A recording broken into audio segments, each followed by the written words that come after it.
और पढ़िया रसूलुल्लाह सल्लल्लाहु तआला अलैहि वसल्लम। मुअज़्ज़ज़ सामीन,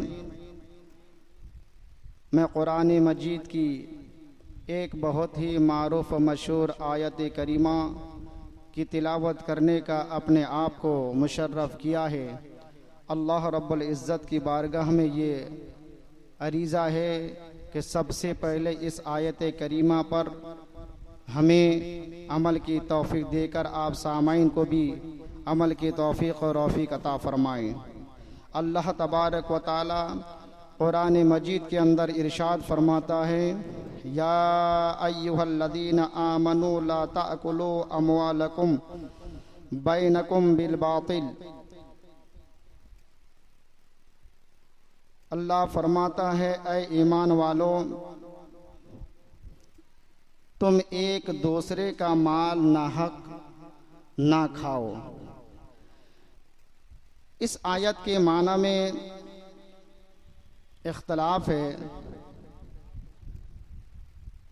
कुछ हजरात इस आयत करीमा से यूं तफसीर करते हैं कि अमवालकुम बैनकुम बिल बातिल से मुराद सूद, जुआ, गसब है, चोरी, खयानत वगैरह है। जब ये आयत करीमा नाजिल हुई तो हजरत अब्दुल्ला इब्न अब्बास रदियल्लाहु तबारक व तआला अन्हु से रिवायत है, उस दौर के सहाबा अपने यहाँ अपने ख़ैश व अकारिब के यहाँ खाने से परहेज करने लगे कि कहीं ऐसा ना हो कि हम किसी के यहाँ खा करके अल्लाह के अजाब में मुब्तला ना हो जाए। इतने एहतियात सहाबा इकराम बरतते थे। फिर उसके बाद सूरह नूर की आयत नाजिल हुई और अल्लाह तबारक व तआला ने उस आयत करीमा के अंदर इजाज़त मरहमत फरमाई कि तुम अपने घरों में या अपने दोस्त और अहबाब के यहाँ तुम्हें खाने की इजाज़त है, इसमें कोई मुज़ायका नहीं। आज मैं अपनी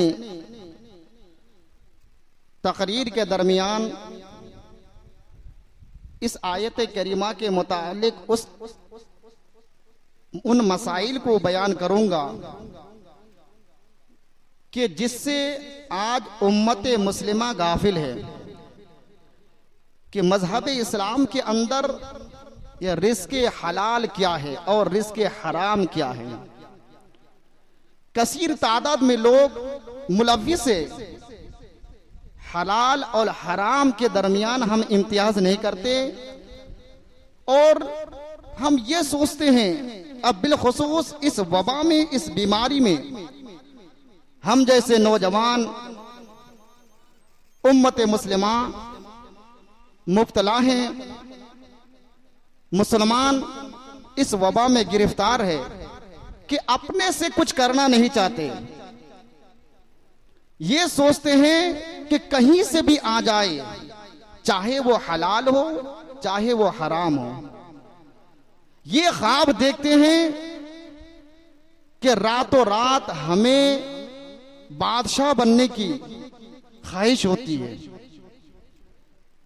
जबकि अहयाउल उलूम के अंदर इमाम गज़ाली रहमतुल्लाह ताला अलैह ने बयान फरमाया कि तमाम आमाल यानी अल्लाह और उसके रसूल पर जब कोई बंदा ईमान ले आता है तो ईमान लाने के बाद नमाज उस पर फर्ज हो जाता है। और आगे बयान फरमाते हैं कि जिस तरीके से एक मुसलमान पर नमाज का अदा करना, नमाज का पढ़ना फर्ज है, उसी तरीके से नमाज के बाद रिज़्क़ हलाल का खाना ये फर्ज है। अल्लाह के रसूल सल्लल्लाहु ताला अलैहि वसल्लम की हदीस पाक है कि तलबुल हलाली फरीदतुन अला कुल्ली मुस्लिमिन व मुस्लिमा, कि हलाल का तलब करना ये हर मुसलमान फर्द पर ये वाजिब और फर्ज है, क्योंकि इन सारे आमाल का जो दारो मदार है वो रिज़्क़ हलाल पर है। आप नमाज अदा करें, आप रोजा रखें, आप हज करें, आप ज़कात दें, उस वक्त तक ये आमाल कबूल नहीं होंगे जब तक कि आप रिज़्क़ हलाल को आप इख्तियार नहीं कर लेंगे। कि रिज़्क़ हलाल क्या है? एक इंसान हजरत मूसा अलैहिस्सलातु व तस्लीम या हजरत ईसा अला नबीना अलैहिस्सलातु व तस्लीम की अहद की बात है। एक शख्स जंगल में चला गया, तने तनहा अकेला खलवत इख्तियार कर ली और गिरिया हुआ जारी कर रहा है, रो रहा है और अल्लाह के हुजूर अपने दोनों हाथों को उठाए फरियाद कर रहा है कि अल्लाह मुझे दे दे, अल्लाह मुझे दे दे, अल्लाह मुझे दे दे, मगर अल्लाह सुन नहीं रहा। जब हजरत मूसा व ईसा अला नबीना अलैहिस्सलातु व तस्लीम का गुजर उस रास्ते से हुआ तो अल्लाह की बारगाह में अर्ज गुजार हुए कि ये अल्लाह, तू इस बंदे से इतना नाराज क्यों है, नाखुश क्यों है? आखिरकार इस बंदे ने क्या किया है कि तू इसकी दुआ को कबूल नहीं करता? इसकी गिरियाजारी पर, इसके रोने पर मैं रहम खा गया हूं, अल्लाह इसकी सुन तो ले। अल्लाह रब्बुल इज्जत फरमाता है, ए मेरे महबूब बंदा मूसा अलैहिस्सलाम, कि ये बंदा अगर रोते रोते मर जाए तो मर जाना गवारा है, मगर इसकी दुआ कबूल नहीं की जाएगी। तो अल्लाह के हुजूर अर्ज की, अल्लाह आखिरकार इस बंदे ने क्या किया है? तो अल्लाह तबारक व ताला फरमाता है, ए मेरे कलीम या ए मेरे रूह, इस बंदे ने वो किया है जो उसे करना नहीं चाहिए था, इसीलिए कि इसके पेट के अंदर जो लुकमा है वो रिज़्क़ हलाल का नहीं है बल्कि रिज़्क़ हराम है, और ये जो इसके जिस्म पर जो कपड़ा है ये हराम का है, यानी हराम का लिबास पहना हुआ है। जब तक कि इसके पेट में अल्लाह अकबर रिज़्क़ हराम रहेगा उसकी कोई भी इबादत कबूल नहीं की जाएगी, उसकी कोई भी दुआ कबूल नहीं की जाएगी, न उसकी नमाजें कबूल की जाएगी, न उसके रोजे कबूल किए जाएंगे, न उसके हज व ज़कात कबूल किए जाएंगे, और न दीगर आमाल खैर उसकी तो कबूल किए जाएंगे। और अल्लाह के रसूल सल्लल्लाहु अलैहि वसल्लम की मारूफ मशहूर हदीस पाक है कि जब कोई इंसान एक लुकमा हराम का खाता, एक लुकमा, तो 40 दिन तक उसकी कोई भी इबादत कबूल नहीं की जाती है, कोई भी इबादत कबूल नहीं की जाती है। अब हम अपने माशरे का मुहासबा कर ले, इल्ला माशाअल्लाह कितने लोग हैं जो हम रिज़्क़ हलाल की तरफ हम गामज़न होते हैं, रिज़्क़ हलाल का ख्याल करते हैं कि रिज़्क़ हलाल और हराम क्या है, इसकी तरफ हम ध्यान देते हैं। जबकि नबी पाक सल्लल्लाहु अलैहि वसल्लम की एक हदीस है कि जब कोई एक लुकमा हराम का खाता है, और इसमें उमूमियत है, चाहे वो लुकमा सूद से कमाया हो, चाहे वो पत्ते खेल करके कमाया हो, चाहे वो क्रिकेट मैच में फिक्सिंग लगा करके, बैटिंग लगा करके कमाया हो, ये सब के सब जुए में आते हैं। ये सब जो है जिनके बारे में अल्लाह रब्बुल इज्जत ने कुरान मजीद के अंदर इरशाद फरमाया है कि इन्नमल खम्रु वल मैसिर वल अज़लाम वल अनसाब वल अदलाम रिज्सुम मिन अमलि शैतान, बेशक हमने जुए को हमने हराम करार दिया है, शराब को हमने हराम करार दिया है, और ये सब के सब अमल ये शैतान की गिलाजतों में से हैं, शैतान के पाखानों में से हैं, लिहाजा इससे बचो। अगर तुम इससे बच गए तो शायद उम्मीद है कि तुम कामयाब हो जाओगे। और अल्लाह के रसूल सल्लल्लाहु अलैहि वसल्लम की हदीस है। आज हम इंसान सोच रहे हैं कि हमने हम पर नमाज फर्ज है, हम नमाज भी अदा कर रहे हैं सुन्नत के मुताबिक, हमने दाढ़ी भी रख लिया है, लिबास भी हम पहन रहे हैं सुन्नत के मुताबिक, अरकानात को भी हम अदा कर रहे हैं, लेकिन फिर भी हमारे दुआएं कबूल नहीं होती। कैसे दुआ कबूल होगी? जो इन आमाल के कबूलियत का जो अहम दर्जा है उससे हम गाफिल है। अल्लाह के रसूल सल्लल्लाहु अलैहि वसल्लम ने इतनी वईद फरमाई है कि अगर कोई इंसान सिर्फ जुआ जो खेलता है, जो पत्ते खेलता है, जो सट्टा लगाता है, सिर्फ देखता है, तवज्जो से सुने, जो सिर्फ देखता है, इन सारे इबादतों के कबूल ना होने की वजह ये है जो अल्लाह के रसूल ने 1450 साल पहले बयान फरमाया है, वो ये कि जो जुए के जरिए से या सूद के जरिए से या फिर मैच फिक्सिंग के जरिए से 1 रुपया भी कमा करके नहीं, बल्कि सिर्फ देख के आता है और आने के बाद अल्लाह रब्बुल इज्जत फरमाता है कि वो मेरे अजाब में जरूर गिरफ्तार होगा, और अल्लाह ने कह दिया तो वो होना है। सिर्फ देख के आता है तो मेरे अजाब में वो गिरफ्तार होगा।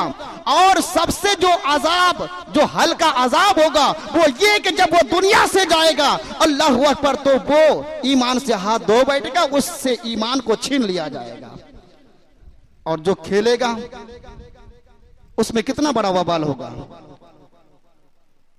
जो खेलेगा, अल्लाह के रसूल सल्लल्लाहु अलैहि वसल्लम बयान फरमाते हैं, जो 1 रुपया 1 दिरहम अगर जुए से जीत करके आता है और वो मस्जिद में आ भी गया और आने के बाद अगर वो वजू करेगा तो गोया कि वो तहारत हासिल नहीं कर रहा है, वो पानी से वजू नहीं कर रहा है, बल्कि वो खिंजीर यानी जिसको हम अपनी जबान में सुअर कहते हैं, वो सुअर के खून से अपने आप को जो है कि वजू किया, सुअर के खून से उसने वजू किया। और जाहिर सी बात है कि जब कोई खून से वजू करेगा तो तहारत हासिल नहीं हो सकती, और जब तहारत हासिल नहीं हो सकती है तो नमाज का कबूल होना या नमाज का कामिल होना ये कोई सवाल पैदा नहीं होता। नमाज उसकी कबूल ही नहीं हो सकती, और नहीं नमाज बारगाह इलाही में उसकी जो है कि कबूलियत का दर्जा रख सकता है। और हमारे बुजुर्गान दीन ने किस तरीके से इस आयत करीमा का मजहर बनकर के अमल किया है।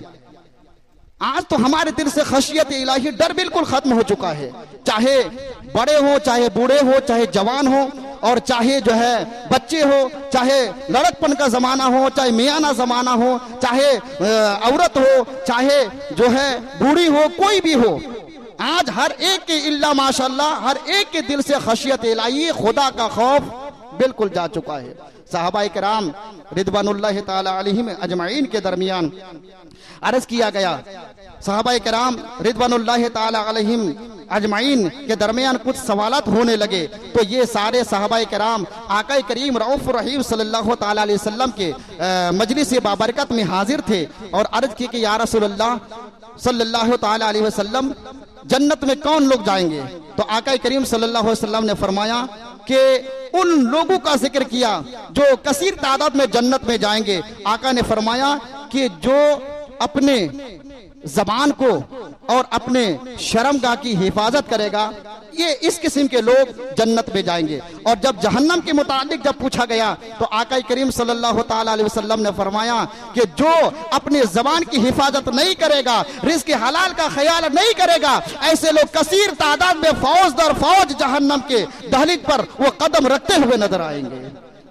और आज हम इंसान सोच रहे हैं कि जवानी है, कुछ भी कर देते हैं, कोई फिक्र नहीं, लेकिन कल क़यामत के मैदान में आका करीम की हदीस है, इमाम गजाली जो नाइब मुस्तफ़ा हैं वो नकल करते हैं कि कल क़यामत के मैदान में कोई भी इंसान मैदान महशर से वो हट नहीं सकता जब तक कि 4 चीजों के मुतालिक रब ताला उससे पूछ ना ले।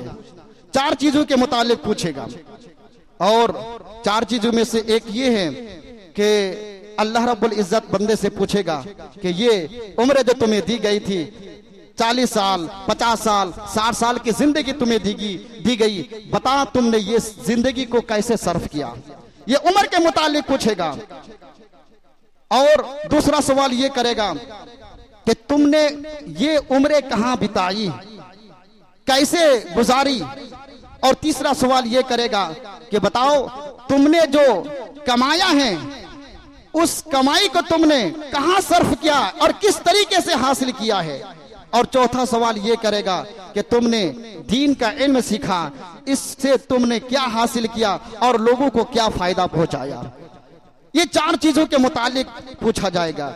अल्लाह अकबर। बुजुर्गान दीन नकल करते हैं कि एक आलिम दीन, एक बुजुर्ग सफर कर रहे थे और सफर करते के ट्रेन का सफर, माल ज्यादा था उनके पास, तो माल ज्यादा होने की वजह से उसको गवर्नमेंट को या टीटी वगैरह को पैसा देना था। माल ज्यादा होने की वजह से टीटी से जब बात किया कि ये सामान मेरे पास ज्यादा है, इसके एवज में जो पैसा हमें देनी हो वो आप ले लीजिए। तो टीटी ने कहा कि मौलाना साहब, यहां से लेकर के वहां तक हमारी जिम्मेदारी है, आप फिक्र ना करें, आपको देने की जरूरत नहीं है।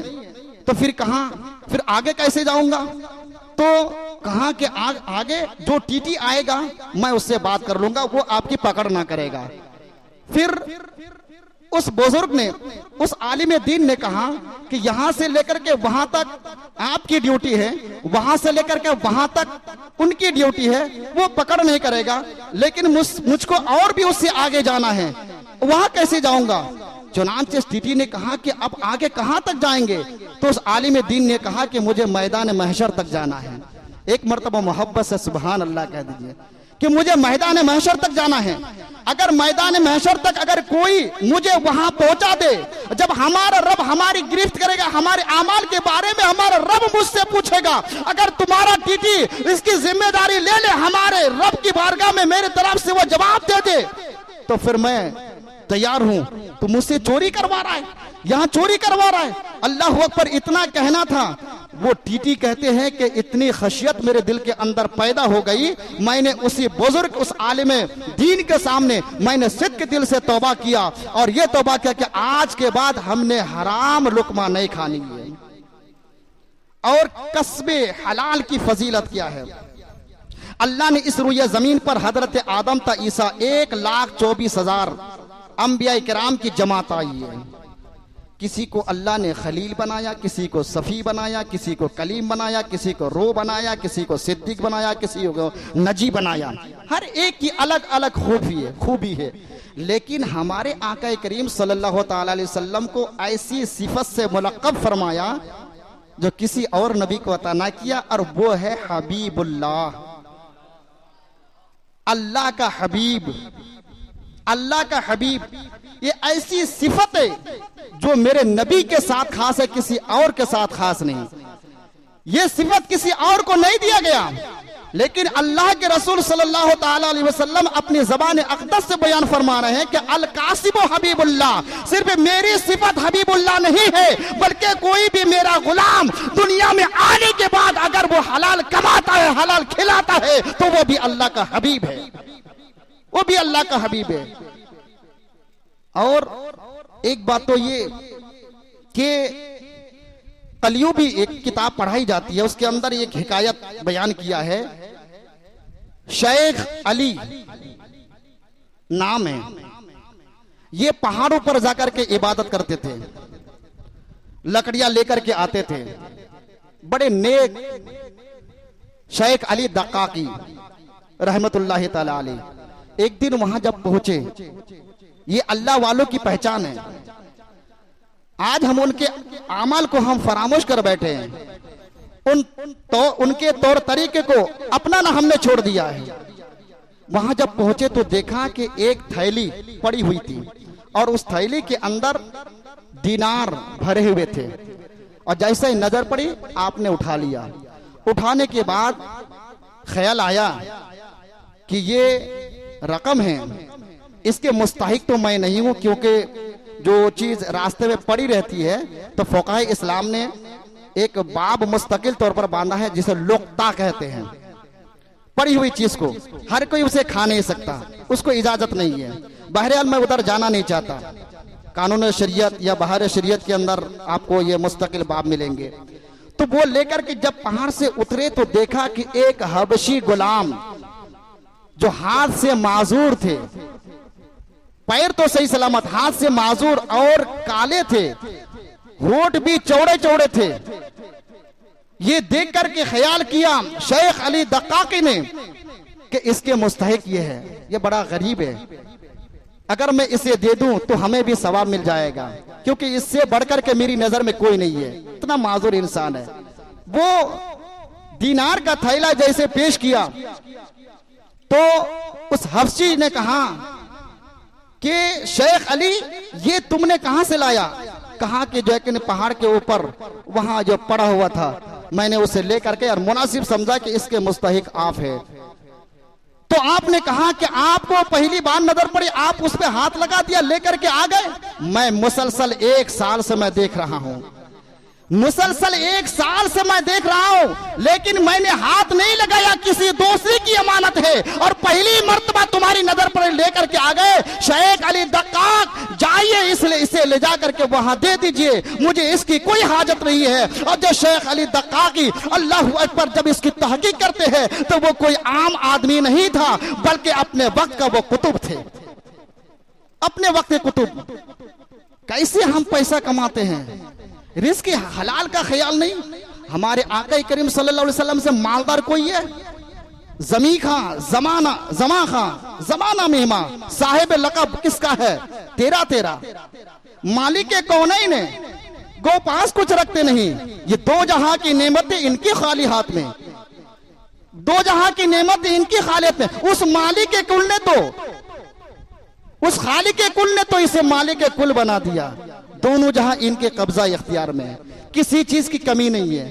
मगर उम्मत मुस्लिमा हम जैसे गुनहगारों पापी को सुधारने के लिए हमारे जिंदगी को आपने इख्तियार किया है। कलियुग के अंदर मोहम्मद शहाबुद्दीन ने एक वाकया को लिखा है हुजूर अलैहिस्सलाम का। आखिरी बात अर्ज करता चलो कि उसमें लिखा है कि आका करीम सल्लल्लाहु ताला अलैहि वसल्लम अपनी चहीती बेटी खातून जन्नत फातिमा ज़हरा के यहाँ तशरीफ ले आए।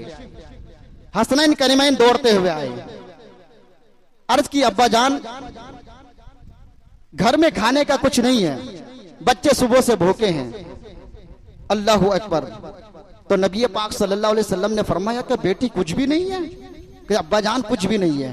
आका करीम सल्लल्लाहु अलैहि वसल्लम ने फरमाया कि बेटी अपने बेटों को संभालो, मेरे बेटों को संभालो, मैं जा रहा हूं मदीनतुल मुनव्वरा की बागों के यहाँ कि अगर कहीं मजदूरी मिल जाए, काम मिल जाए तो मैं कमा करके ला करके अपने बेटों के अंदर लुकमा डालूंगा, मुंह में लुकमा दूंगा। अल्लाहु अकबर। वो मालिक कौनैन की सोच देखें, वरना किस चीज की कमी है हमारे करीम आका के पास। वहां जब बाग के अंदर पहुंचे तो एक बागवान से मुलाकात हुई और कहा क्या आपके यहाँ मुझे काम मिलेगा? वो आका करीम को जानता ना था, तो बिल्कुल काम मिलेगा। तो खिदमत क्या करनी है? कोई ये कुआं है, इस कुएं से पानी निकाल करके इस पौधे के अंदर डालना है, उसके बदले में क्या मिलेगा? तो कहा कि अगर 1 डोल निकाल करके देंगे तो 2 खजूरें दिया जाएगा। कलियुग के अंदर ये वाकया है, 2 खजूरें दिया जाएगा। आका करीम सल्लल्लाहु अलैहि वसल्लम ने हाथ में रस्सी और डोल लेकर के बांध करके कुएं के अंदर डाला, पानी निकालते रहे और पौधे पर डालते रहे। 2 या 3 डोल निकाले, उसके बाद रस्सी डोल से टूट गई और मालिक के जैसे नजर पड़ गई। वो आया और आने के बाद बुरा भला कहा और ऐसा सुलूक किया जो उसे करना नहीं चाहिए था। यानी मैं अपनी जबान से ये कहूं कि उस मालिक ने रऊफ और रहीम सल्लल्लाहु अलैहि वसल्लम के साथ ऐसा बर्ताव किया जैसा कि एक मालिक का एक मजदूर से होता है। आका करीम सल्लल्लाहु अलैहि वसल्लम ने कोई जवाब न दिया, ये सोच करके कि मैं मजदूरी करने आया हूं, वो मालिक है।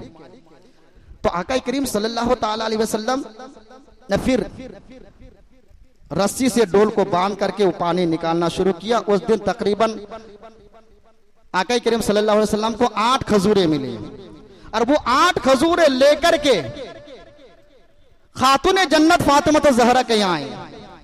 हसनैन करीमैन के अंदर, हसनैन करीमैन के मुंह के अंदर वो नेवा डाला, बांट दिया, अपनी बेटी को भेज दिया, इमाम हसन को, इमाम हुसैन को। फिर आका करीम सल्लल्लाहु अलैहि वसल्लम के आने के बाद उसको एहसास हुआ, नदामत हुई उसे कि मुझे ऐसा नहीं करना चाहिए था। इतना खूबसूरत इंसान, मियाना कद, आंखें सुरमेली, क्या चलने का अंदाज, पकड़ने का अंदाज, देखने का अंदाज, एहसास जुर्म हुआ उसे। और वो रास्ते पर बैठा रहा, हर एक से पूछता गया कि एक जो खूबसूरत नौजवान इधर से आते हैं, कहीं आपने देखा है? उनकी आप सल्लल्लाहु अलैहि वसल्लम का हुलिया मुबारक, आप सल्लल्लाहु अलैहि वसल्लम के चेहरे मुबारक, कद के मुतालिक बयान करते, सिफत बयान करते कि किसी ने देखा है? वो कहाँ के रहने वाला? कई दिन तक मुसलसल वो बैठा रहा और कई दिन के बाद फिर किसी ने बताया, अरे उसकी बात कर रहे हैं, वो तो मोहम्मदुर रसूलुल्लाह है। अल्लाहु अकबर, इतना कहना था वही मोहम्मद है सल्लल्लाहु अलैहि वसल्लम। कहा कि हाँ वही मोहम्मद है। अल्लाहु अकबर, कलीजा फट गया कि मैंने उस इंसान के साथ ऐसा बर्ताव किया, मुझे करना नहीं चाहिए था। घर के अंदर से अल्लाहु अकबर चाकू लेकर या कोई चीज लेकर के आते हैं और उस हाथ को अल्लाहु अकबर काट देते हैं, जुदा कर देते हैं। और फिर शाम के वक्त मस्जिद नबवी के अंदर आते हैं। आने के बाद जब आका करीम सल्लल्लाहु अलैहि वसल्लम तशरीफ लाए तो हाजिर हुए, अर्ज़ की या रसूल अल्लाह सल्लल्लाहु अलैहि वसल्लम, मुझे ऐसा करना नहीं चाहिए था, मैंने बहुत बड़ा जुर्म किया है। मेरे करीम आका ने कोई जवाब नहीं दिया। अल्लाहु अकबर, अपना लुआब दहन लगा करके उस हाथ को उससे जोड़ दिया, फिर सही सलामत हो गए। इस तरीके से करीम आका सल्लल्लाहु अलैहि वसल्लम ने खुद मजदूरी की और मजदूरी करके कि हम जैसे गुनहगारों को बताया कि अल कासिबो हबीबुल्लाह, अल्लाह का हबीब अगर कोई बनना चाहे तो वो मेहनत से कमाए।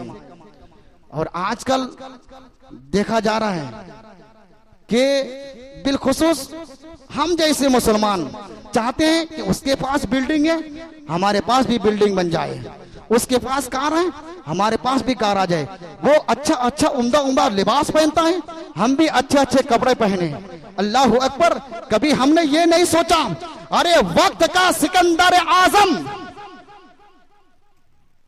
वक्त का सिकंदर आजम मरते वक्त जब कुछ ना ले जा सका तो फिर हम क्या माना रखते हैं? वो सिकंदर आजम, किताबों में आता है कि जब वो पैदा हुआ यूनान के अंदर और शोर की आंखें खुली तो देखा कि उनके जो वालिद है वो यूनान के एक शहर का गवर्नर था। और जब उम्र आगे बढ़ी, तकरीबन 12 या 15 साल या 16 साल की उम्र को हुई, तो उसने मुसम्मम इरादा किया कि मेरा बाप एक कंट्री का हाकिम है, मैं पूरी दुनिया पर हुकूमत करूंगा। अल्लाह अकबर, मुअर्रिखीन ने लिखा है कि 32 साल की उम्र में उन्होंने आधी दुनिया पर तकरीबन हुकूमत कायम कर दी और फतह हासिल कर ली। और फिर मुअर्रिखीन ने यहां तक लिखा है, फिर वो किसी बीमारी में, वबा में मुब्तला हुआ, फिर वो दुनिया से चले गए। बहरहाल अर्ज ये करना था कि जब 32 साल की उम्र का पहुंची तो उससे पहले लोगों से वो कहा कि लोगों, जब मैं दुनिया से चला जाऊं, मेरी मौत आ जाए, तो फिर जब कफनाया जाए तो दोनों हाथ को बाहर कर देना। उसने कहा कि आखिरकार वजह क्या है कि बाहर हाथ क्यों किया जाए? ताकि लोगों को पता चल जाए मैं गुरूर था, मैं पूरी दुनिया पर हुकूमत करना चाहता था और अक्सर दुनिया पर मैंने फतह भी हासिल कर रही है, लेकिन लोगों को पता चल जाए इतना बड़ा हाकिम, इतना बड़ा बादशाह, इतने दौलतमंद बाप के बेटे अल्लाह पर दुनिया से जा रहा है तो खाली हाथ जा रहा है, इसके पास कुछ नहीं है। अल्लाह पर ये दुनिया पड़ी के पड़ी रह जाएगी, ये रंग ले लिया, अल्लाह पर यही के धरी की धरी रह जाएगी। चुनांचे अल्लाह तबारक व तआला ने फरमाया कि जो दुनिया से जी लगाते, दुनिया क्या है कि इन्नमा हयातुद दुनिया लहनुन व लअबुन, कि दुनिया जो है, दुनिया की जिंदगी ये खेल की तरह है, ये खेल की तरह है। और इसकी तफसीर करते हुए बात उलमा ने बयान की है कि समझ लीजिए, हम अपनी बोली में बोले, क्रिकेट के ग्राउंड की तरह है, क्रिकेट ग्राउंड की तरह कि जब खेल हो रहा है, खिलाड़ी खेल रहे हैं और कुर्सी पर लोग बैठ करके देख रहे हैं, शोर-ओ-गुल हो रहा है। जो ही खेल खत्म हो जाता है, कुर्सियां धरी की धरी रह जाती है, मैदान पड़े के पड़े रह जाते हैं, खिलाड़ी सब अपने अपने यहां चले जाते हैं, फिर सन्नाटा छा जाता है। बस दुनिया ऐसा ही है। ये सब चीजें जो हम देख रहे हैं सिर्फ दिखावा है। खाली हाथ हम आए थे और खाली हाथ हम चले जाएंगे। अल्लाह अकबर, मरने के बाद ये शोर और शराबा दुनिया का शोर और शराबा नहीं होगा, फिर चिल्लाने की आवाज सुनने को मिलेगी। जो दुनिया में रहकर अल्लाह अकबर गलत तरीके से किसी का माल खाया है, किसी को गाली गलौज दिया है, किसी के साथ बुग़्ज़ इनाद किया है, किसी के बारे में अपने दिल में हसद रखा है, इसके बारे में जो सजाएं दी जाएगी, जहन्नम की तरफ से वो आवाजें, चिल्लाहट की आवाजें सुनने को मिलेगी, जिसे देखकर अल्लाह अकबर जो फरिश्ते उन सबको मारेंगे, उसके अलावा कुछ शोर और शराबा नहीं होगा। लोग आज क्रिकेट की दुनिया में आप देखें कि लोग मैच फिक्सिंग कर रहे हैं। पता नहीं, अल्लाह ने 2 हाथे दिए हैं, चलने के लिए पैर दिया है, इतनी बड़ी खोपड़ी दी है, अब कमा सकते हैं। लोग सट्टा लगा रहे हैं। ये एक जुआ है, जुआ। ये शैतान की गलाजतों में से गलाजत का नाम है। ये सबसे बदतरीन अमल है कि जिसके पेट में भी एक लुकमा इसका गया तो गोया के वो अपने पेट को वो जहन्नम का मस्कन बना रहा है, अड्डा बना रहा है। वो बर्तनों के अंदर वो खाना नहीं बल्कि जहन्नम का गहवारा बना रहा है। लिहाजा इससे दूर रहें। रही बात खेल की, तो खेल इस्लाम में सिर्फ 3 तरीका जायज है, वो फिर इस्लाम के फायदे के लिए। एक तो यह है कि अपनी बीवी के साथ खेलना, मुलाअबत करना, हक़्क़े जौजियत को अदा करना, यह इस्लाम में जायज है। और तीर अंदाजी और घोड़ सवार, इसके अलावा खेल जायज नहीं। अलबत्ता इन 3 खेल के ज़िम्न में कुछ खेल आते हैं जो फुक़हे इस्लाम ने जवाज का हुक्म दिया है। मिसाल के तौर पर जैसे कुश्ती है, कुश्ती ये जायज है, लेकिन शर्त ये है, आका करीम से भी साबित है कुश्ती, शर्त ये है कि सतर खोलने ना पाए। आजकल जो हो रहा है ये शरअन हराम है, जायज नहीं है। उसी तरीके से तैराकी, तैरना ये भी जायज है, लेकिन उसके लिए शर्त यह है कि पहले से उसको तैरना आता हो, ज्यादा पानी में ना जाए। लोग सुन्नत समझ करके गंगा जी में ना चले जाए और डूब करके जो है काम उसका तमाम ना हो जाए, ये जायज है। उस तरीके से कुछ लाठी खेल ये भी इस्लाम में जायज है। रही बात क्रिकेट वगैरह और इसके बारे में, तो बाज उलमाए किराम ने कहा है कि ये खेल जायज तो नहीं है, लेकिन अगर वर्जिश के तौर पर अगर वो खेल रहा हो, खेलने के लिए गया, फिर उसमें भी वक्त जाया नहीं होना चाहिए। तो वर्जिश की नीयत से अगर वो उस खेल को खेल रहा है कि उसमें दौड़ भाग होगी और कसरत होगी, तो अपने जिस्म की फिटनेस के लिए वो खेल रहा है, तब तो जायज है। लेकिन इस दौर में जो खेला जा रहा है वो जायज नहीं है। क्यों? इसलिए कि फजर की आजान जब कान में आती है, नमाज के लिए आंख नहीं खुलती, और किसी दोस्त ने कह दिया कि सुबह सवेरे फला ग्राउंड में जाना है क्रिकेट खेलने, आंख खुल जाती है, आंख खुल जाती है, फिर लोग दौड़ भागते हैं। ये चीजें खेलने ठीक है, लेकिन उसके लिए शर्त यह है कि जो हक़्क़ुल इबाद हक़्क़ुल्लाह है, हम पहले अल्लाह के हक को अदा करें, फिर अपने फिटनेस को हम सही करें। तो जितने भी खेल खेले जाते हैं, बस मैं माजरात के साथ कहूंगा कि कुरान हदीस में इसकी बहुत वईद आई है। आका करीम सल्लल्लाहु अलैहि वसल्लम की हदीस है कि जो मैच फिक्सिंग हो या किसी भी एतबार से सट्टा के जरिए से अगर 1 रुपया भी अगर वो हासिल करता है और किसी को खिलाता है, तो गोया के ऐसा ही है कि खाना काबा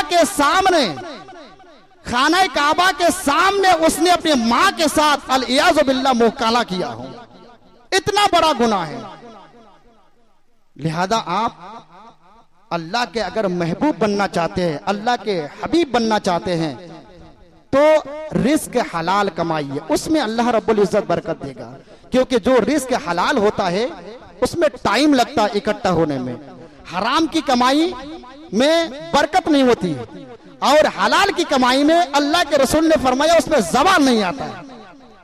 वो दुनिया में भी काम आएगा और आखिरत में भी काम आएंगे। तो मेहनत कीजिए। हाँ, अब कैसी मेहनत? तो मेहनत सिर्फ ये नहीं कि फावड़ा कोदाली लेकर के खेत खलियान पे जाए, नहीं, बल्कि आप दीन की तालीम किसी को दे रहे हैं, ये भी आपके लिए मेहनत है। आप कुर्सी में बैठ करके वर्क कर रहे हैं, तिजारत का काम कर रहे हैं, ये भी मेहनत है। आप जो है तिजारत कर रहे हैं, दुकान में बैठ करके अपने मालिक के साथ दे रहे हैं, ये भी मेहनत है। तो आप मेहनत से कमाइए। और मैं यकीन की पूरी कुव्वत से कहता हूं, हमारा इस पर ईमान है। हमारे सादिक व मस्तूक नबी ने कह दिया तो हमने मान लिया कि रिस्क हलाल में बरकत है।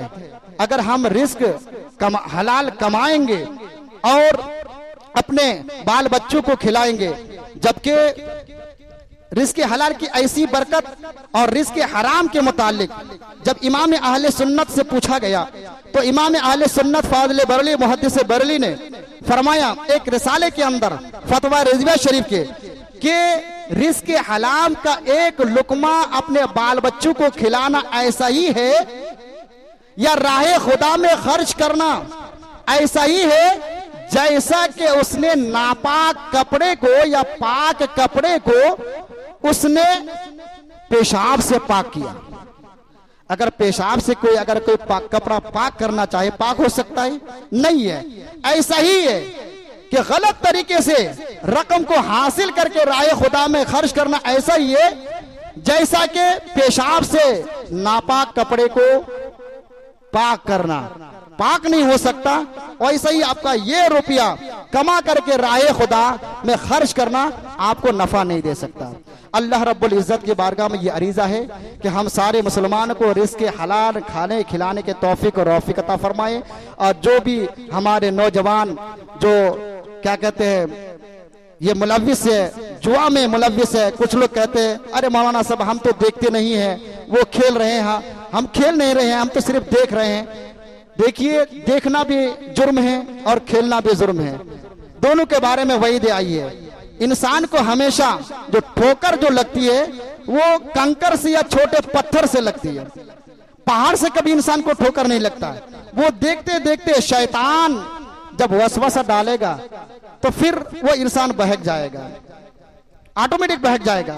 और पहले के जमाने में ये जुआ है, सूद है, ब्याज है, ये सबको मायूस समझते थे। अरे लोगों के सामने ये सब बोलेंगे, लोग क्या सोचेंगे, छिपाए रखते थे और महसूस करते थे, नदामत आती थी। लेकिन आज इस दौर में शान समझी जा रही है, लोग शान समझते हैं। पहले के जमाने में ये जो सट्टे वगैरह लगाए जाते थे, जो क्या कहते हैं उसको, सट्टे वगैरह जो लगाए जाते थे, तो एजेंट होता था, उनको पैसा जमा करना पड़ता था और गवर्नर भी उसको मुजरिम करार देते, इजाजत नहीं देते। अब हर चीज तो उन्हीं की तरफ से हो रही है, हर एक में जुआ ही जुआ है, वो भी इजाजत दे रहा है। अब उसने ऐसा कानून बना दिया, ऐसा ऐप बनाया मोबाइल के अंदर कि आपको एजेंट के पास पैसा जमा करने की जरूरत नहीं है, बल्कि एक ऐप बनाया है, आप डायरेक्ट उसमें जमा कीजिए, वो ऑटोमेटिक आपके पास आ जाएगा, आप जीत जाएंगे, आपके अकाउंट में पैसा आ जाएगा।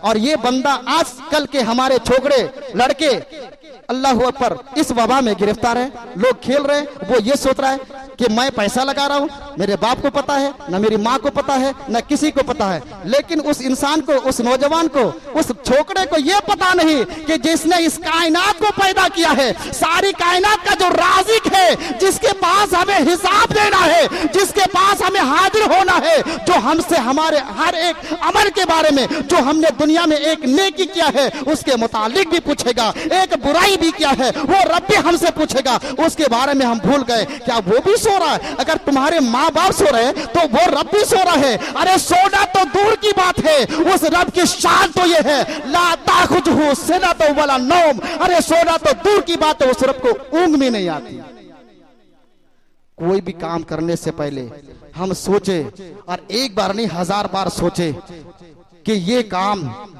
हमारी शरीयत ने हमें इजाजत दी है, कहीं ऐसा तो नहीं कि इस काम को करने की वजह से हमारा रब हमसे नाराज हो जाएगा, हमारे रसूल कल क़यामत के मैदान में नजर रहमत फेर लेंगे।